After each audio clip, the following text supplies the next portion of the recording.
Good morning, and happy Friday here on the Brenda Perryman Show on TV 33, WHPR, Comcast 9D in Detroit and Highland Park. And I have an action-packed show for you today, and also a program note that we're going to do Table Talk immediately after this show. So, Table Talk with Brenda Perryman will be the next show right after that, and we have some very controversial topics that we're going to be talking about, and also a guest on talking about justice for girls. Okay, this morning on this show is action-packed. First, I have State Senator Burt Johnson on. And then I have Denise Figurski from the NSO with some very, very important news for you. And then I have S. Apatha Murkison, who's from Law and Order. She played Lieutenant Van Buren. She's going to be talking about a diabetes challenge. So we are really jam-packed this morning. But I'd like to first introduce my guest, State Senator, the man on the run, and he's running, Burt Johnson. Good morning. Good morning, Mrs. Perryman. It's always good to see you. Your shows are always worth listening to, worth being a part of. So thank you. Well, thanks. My new best friend, Burt Johnson. Burt, I was going to first talk to you about state of Michigan politics, Sure. and I do have some questions about that. Okay. But the news that came to me yesterday or the day before is that you are going to be running Congressman John Conyers' campaign. That's true. I'm also a candidate for the state senate in re-election as well. So it's going to be a very, very busy 81 days until the primary election. But, you step forward to help your friends when your friends need assistance. I come from, and I call this, I say it affectionately, a group of gray-haired people who have always looked after me. And from time to time, you got to turn around and you got to return that favor. So I wasn't going to stand by and watch the congressman and all his historical significance be denigrated by anybody. Well, right, because I believe you should always leave on top. You've established a legacy, but here in America, unfortunately, if one thing goes wrong, they let that become your legacy. Right, and the interesting thing about the congressman, and I had this discussion with him because we're always very frank with one another. I said, Congressman, can you fathom retirement? Can you conceive of retirement? And he said, Bert, I don't think that way.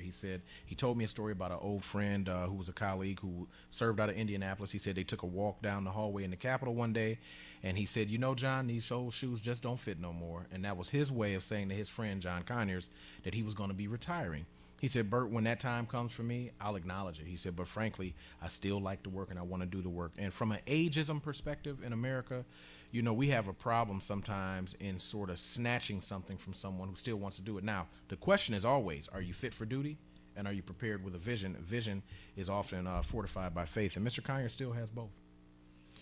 Well, a lot of people have said he hasn't groomed anybody to take his place when that time comes. Well, I hear that a lot. I will tell you, he's been very kind to a number of people in my age cohort, and there will be no shortage of folks who I think will at some point attempt to replace him. To step up to the plate. Sure. Will they now? He's on a lot of committees. He's an important congressman, he correct? Absolutely is. His acceptability to the Congress is immense, and the reason I say that is when you consider House Resolution 3361, which is an NSA overreach where they do unqualified surveillance taps of people's phones, civilians, people who ostensibly are not involved in anything wrong. He has gone after this administration and said that should be illegal and is unconstitutional. Why are we doing it? Such so that he's put a bipartisan group of legislators together. He's passed it out to the Judiciary Committee. It's on its way to full passage in the U.S. House. It's important landmark legislation. So when people say, well, what has he done? He's done that. He's doing that now. We live on the busiest port in America, and it's the busiest immigrant port in America. When you consider that we have the Middle Eastern folks coming into this area coming into the United States through this area, but for his insistence that we treat people fairly and do things the right way and don't disavow their constitutional rights, we would see immigrants who come through the U.S.-Canadian border continuously mistreated, and Mr. Conyers is all over it. So, he's very important to the present-day discussions that move us forward. And I should also say, where do people think all of this White House participation in Detroit's rebirth or Detroit's stability going forward is coming from. He's one of the guys that can call the President of the United States and say, hey, remember President Obama, I was like your first supporter, and I really need you on this. And the President has stepped up because of those requests. Very interesting. Well, I want to go back. I have to ask you to tell my viewers about what happened exactly. Okay. What went wrong? Yeah, and people should know that in the last 14 days, I've come on to really chair his campaign, to put a professionally led organization from top to bottom in place, and to make sure that people understood that he does have an active campaign. It has a pulse, and it is a real entity. But there were some people hired before me who were there to provide consultant services and gather petition signatures. It's the part of the campaign that qualifies as getting Mr. Conyers on the ballot. He paid about $12,000 for this service. They completely failed in their duty. In fact, I believe it's political malpractice, because I believe that some of this was done purposely. And I don't think that can be looked past when a guy who has been so much to the country is intentionally sabotaged, so to speak, from the inside. And if it's not sabotage, it's absolute incompetence. Either way, he suffers because of it. And so as a result, we saw that there were going to be some problems with his making the ballot. And, I'm watching on TV, and I'm not seeing anybody step forward. And so I make a call. He and I sat, we agreed, and the next day we decided to go public with the kind of campaign that his legacy deserves.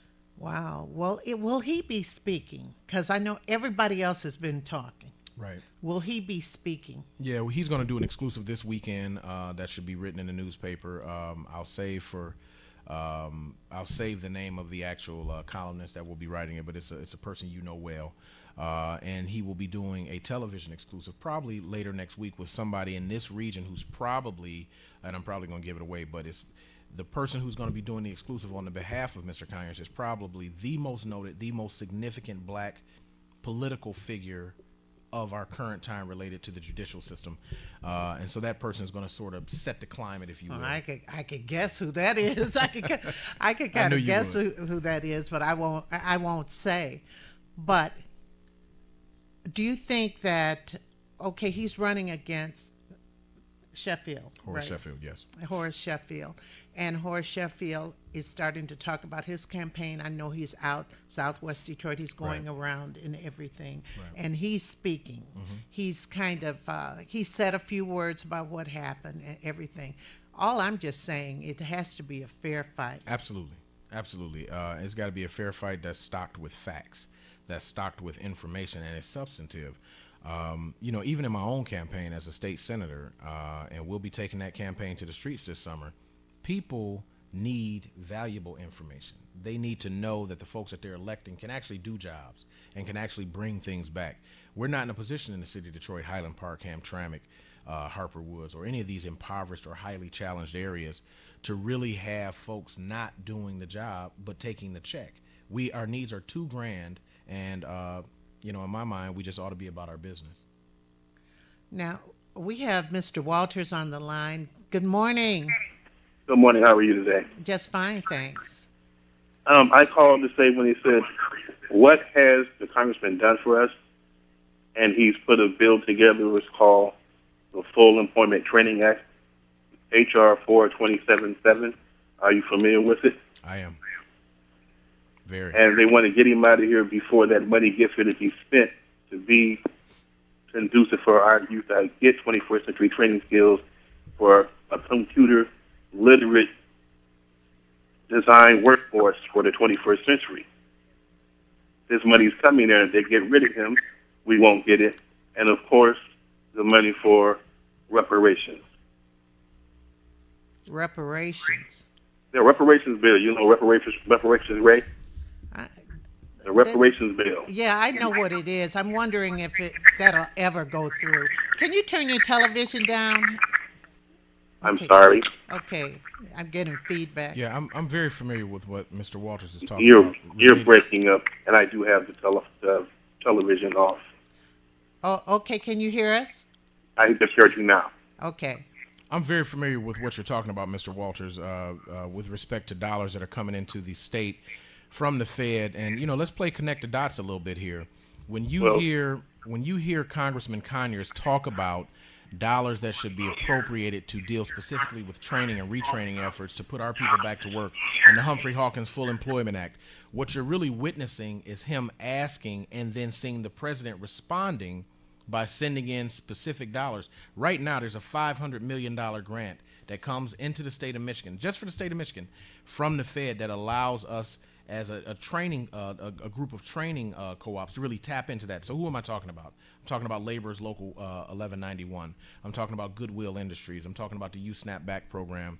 Folks who can go right to this pot of money and marry training concept to people on the ground who need jobs, so that when we start building this new bridge, building the M1, building the bus rapid transit, all these public works projects, that we can put people who look like you and I right outside this studio to work.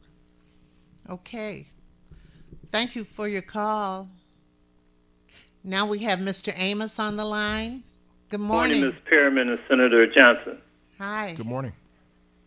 Hello? Yes, can you hear? Okay, just to cut through the chase, okay, we know in Detroit, we've been around, we know that this is, like the senator said, this is a setup.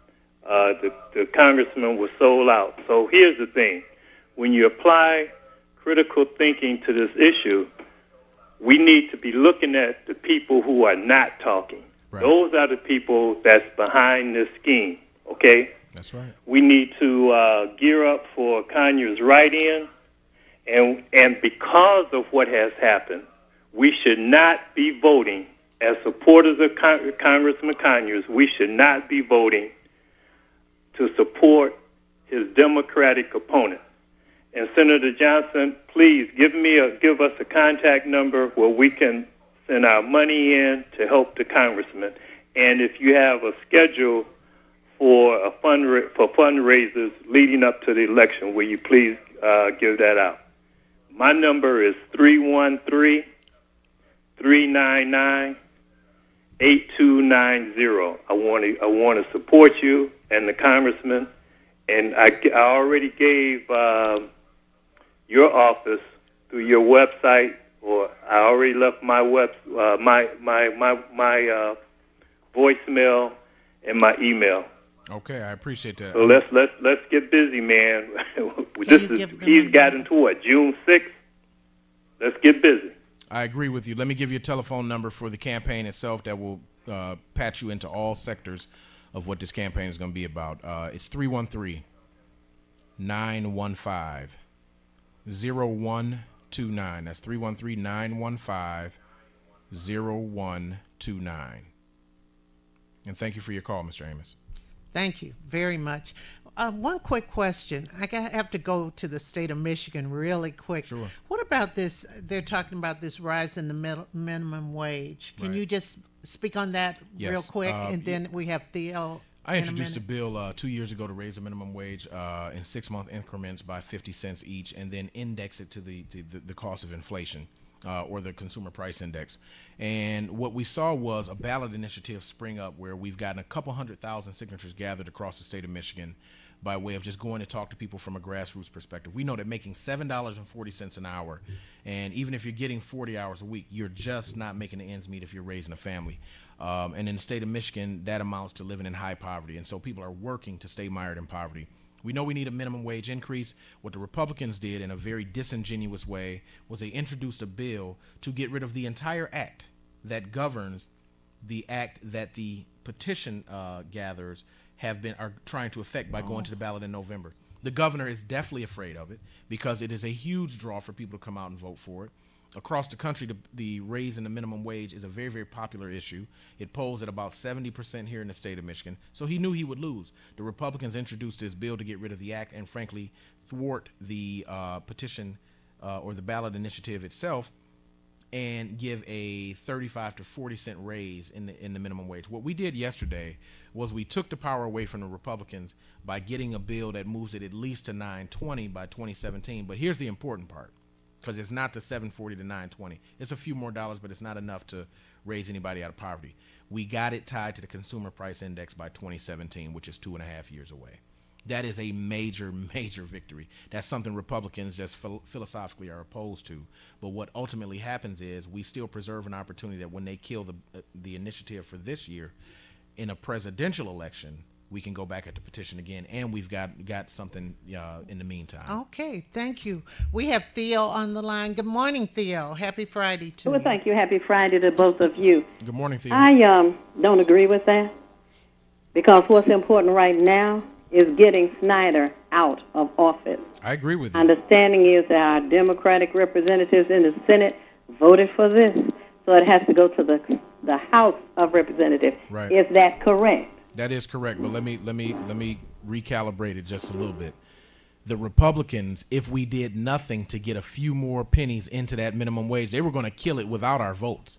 So all we did was we took it and improved what is arguably one of the worst pieces of legislation they've tried to pass in the last 3.5 years. What I see is the importance of getting Snyder out of office. Theo, you and I agree on that, but here, I don't want you to miss my point. The fact that they were forget what Democrats wanted to vote for or didn't want to vote for. We didn't want to kill the initiative at all. The Republicans have the numbers to do exactly that. They would have killed this ballot initiative, and we would have gotten nothing for it. It would have been gone anyway. So on its way out, what we did was we pumped some money into it, and frankly, we got it tied. So what you're saying is the Democrats don't even have the ability to negotiate with other Republicans across the aisle, as you say? That's not what I said. What happens is when you kill the momentum of people who want to come out and vote, you make it easier for Snyder to get back in office. Theo, you're missing my point. I never said that. What I'm saying is Republicans have 26 members in the Michigan Senate. I understand that. We have 12 Democrats.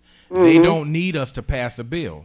To kill this bill, as Randy Richardville initiated it, and I got to tell you, I don't want this to be lost on you. As we have talked with the coordinators of the initiative themselves, they agreed with what we did yesterday. We wanted to preserve our opportunity to come back at the ballot. If the Republicans would have passed this bill without us making it a better bad bill, we would have seen the initiative killed. We would have gotten nothing for it. And frankly, in 2.5 years' time, we won't be talking any further about raising the wage. It'll be tied to the cost of inflation. 2016 won't be as important if you still have Snyder in office.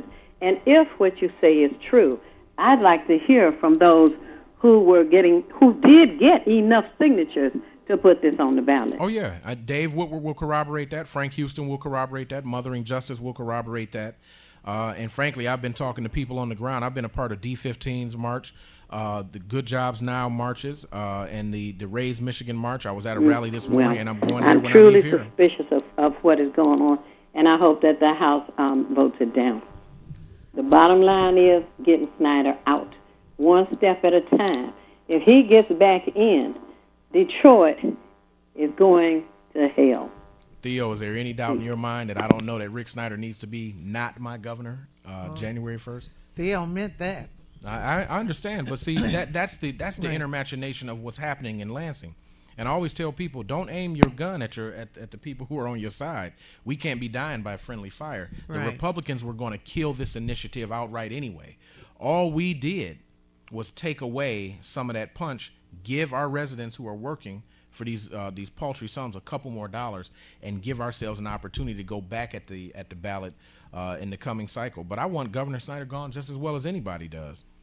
Well, there are 12, like you say, 12 Democrats in the state Senate, to 26 Republicans. 26 Republicans, right. And in the House? In the House, it's a closer number. John Alumba defected from the Democratic Party, became an independent. So I think there are 59 Republicans and 50 Democrats. 49 Democrats, 1 independent. Oh, okay. Now, speaking of Luamba, I'm speaking of the EAA schools. As a former educator, it's a travesty to me. He has ceded his votes. He's voting Republican. He voted against Medicaid expansion. He voted against allowing the Healthy Michigan Kids program, dental program. He's voted for But didn't that pass? No. The health? No. Well, the Medicaid expansion, yes, it passed. Right. But the Healthy Kids dental program, where we would have covered, finally, after 20 years, children in Wayne, Oakland, and Macomb getting dental coverage, he voted against that. He voted against black kids getting that kind of dental coverage, which is unthinkable. We have Claire on the line. Good morning, Claire. She'll be here in a second. Good morning. Hello? $9. Hello? Hello. Hi, Claire. How are you? Yes. Am I on? Yes, you are. Okay. Well, I happen to agree with Theo that $9 is not anything. I mean, for people. I mean, if you couldn't have gotten at least $10, like the president won for now, I would have told him to where to go. I mean, because there is an election coming up, and we are going to go out and vote and get Snyder out of here. So I can't agree with you going along with $9.20 an hour. It don't make sense. Claire, I mean, Claire, if I could, Can you hold on a second, Claire? Claire, if I could put this in some perspective for you, the bill that I introduced, Senate Bill 203. Can you speak up, please? The bill that I introduced, Senate Bill 203, 2 years ago, that bill calls for us to get to $15 an hour. That's exactly what I wanted to get to. But I would stop at 10 if we could finally get there. The Republicans wouldn't even give me a hearing. And we knew that when we introduced the bill. So here's the lay of the land yesterday before we take the vote. The minimum wage today in the state of Michigan is $7.40. If we did nothing and just said that the Republicans could go jump off into the Detroit River, which is what I tell them routinely every day. You know what? Let me finish finish this point. If we would have told them, hey, we're not going to figure out anything going forward and you guys can go jump off in the river and we want to get rid of Snyder, which is what we tell them every day, then all they would have done is they would have passed their bill. The minimum wage would still be $7.40, and they would have killed the ballot initiative, and it would be over, period. So all we did was we tricked them because they're so scared of the minimum wage. We tricked them by simply saying, you guys want to go to $9.20, fine. We need that money now anyway, and we want to tie it to the consumer price index. I don't want anybody to miss that. Saying that we tie it to the CPI in 2.5 years means that we do not have to come back and ask for minimum wage increases. That because of the cost of living increases, the wage will raise on its own. That is a major, major coup. It's got to go through the House.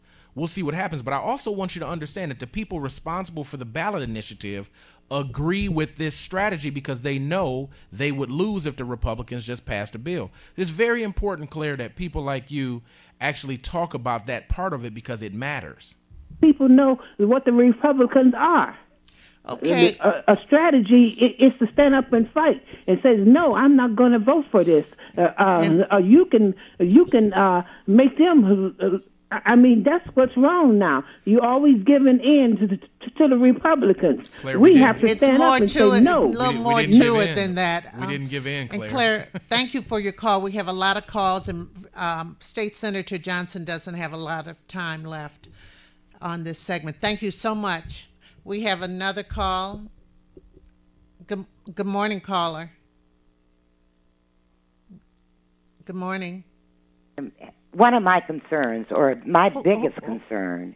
Who am I speaking with? My name is Jackie. Okay. Okay. Is where our leaders, after we have a ballot initiative, have people sign what they want to have happen in the city or the state or the country, somehow it's being circumvented by different trickery. Right. And the people are not being heard. Now, it appears to me that there needs to be some type of a bit. I think you're... Hold on. Hold on, Claire. Hello? Hello? Oh, go on. Okay. Once the people have a ballot initiative or whatever it's called, referendum or whatever, but once the people have the signatures and everything to for what they want, that there could be no way that the legislature or anybody can change that. And that's what I always thought was the American way. But it seems as though it's not any longer. So let me explain a little bit what has happened, because this revisionist history is in order here. They did, the Republicans that I'm speaking of, they did the same thing with Public Act 4. Absolutely. They did the same thing with the referendum to require women to carry a rider for insurance for rape in their insurance. But how do we stop it? Well, that's what I want to know. You can a bill be? You have a bill in Lansing or in the United States? No, you can't have a bill that says that legislatures can't change acts. Legislatures cannot change a ballot initiative, or legislators cannot change the will of the people to have something on the ballot. You know what I'm saying? I do. I know exactly. We're on the same team here. Why isn't there a law? I thought there was a law like that. Let me explain. That once the people said something. Let me explain. What I'm trying to say is, legislatures routinely can change, get rid of, enact new acts, or get rid of acts that are on the books. What Randy Richardville and the Republicans were proposing yesterday was to get rid of the entire act that the ballot initiative was seeking to change.